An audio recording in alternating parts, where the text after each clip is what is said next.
உணவை ருசித்து வசந்த விழா பற்றிய பொழுதுபோக்கு நிகழ்ச்சிகளை அனுபவித்து அரங்கேற்றங்களை கண்டு ரசித்தனர்.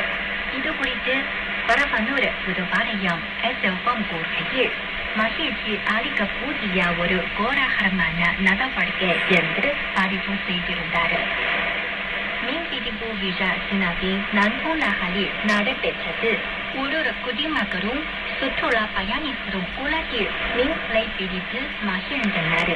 இது குறித்து பரபனூர் புதுப்பாளையம் SFM தெரிவிக்கையில், மீன் பிடிக்கும் வாய்ப்பு சுற்றுலா பயணிகளுக்கும் வழங்கப்பட்டது பாராட்டு கூறியது. இத்தகைய நடவடிக்கையில் சுற்றுலாவை மேம்படுத்தும் என்று பதிவு செய்திருந்தார். புதிய மாநிலத்தின் புஜோ நகரில் குடிமக்களும் சுற்றுலா பயணிகளும் பூங்காவில் உள்ள நடைபாதையில் வசந்த கால காட்சிகளை ரசிக்கின்றார்கள்.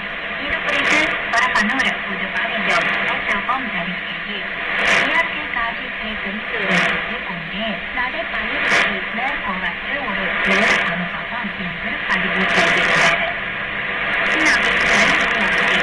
நூறு ஆண்டுக்கு வரலாறு உடைய பழமையான வீதியொன்றில் கலமைப்பு பணி கழிக்கப்பட்டு நடைபெற்றது. இவ்வீதியானது குடிமக்களுக்கு மீண்டும் திறக்கப்பட்டது. இவ்வீதியில் விளக்கு இருக்கும் சிறப்பு உணவகங்கள் நாட்டுப்புற அணிவகுப்பு நிகழ்ச்சிகள் முதலியவை இடம்பெறும். இது குறித்து மதுரை தோட்டம் முகசுந்தரம் தெரிவிக்கையில்,